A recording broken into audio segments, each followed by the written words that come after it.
What happens when your built-in ovens and freestanding cookers are designed in Sydney? They get built right here in Adelaide. Hi, I'm Kim, Production Supervisor. This ain't no ordinary factory. Let me show you around. And it all starts here. We've got flash stuff like this, but our people oversee everything. We press them, we enamel them, and then we leave it to Lee to turn up the heat. He gets over 500 ovens through the furnace every hour, and it's hot, 840 degrees hot. Dang adds the control panels. Stavros fits the doors. It's a real team effort. Every oven is tested for quality and reliability. Then we add our built-in Australia badges when they're all done.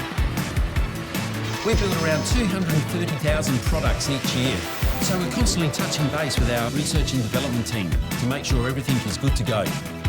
And we build different types of ovens here, including our Westinghouse 90cm built-in oven. Plus, we're always thinking sustainably and looking for ways to be more green, from our solar panels to our zero waste landfill. So next time you're talking to your mate about a Westinghouse oven, Remember, it's built in Australia.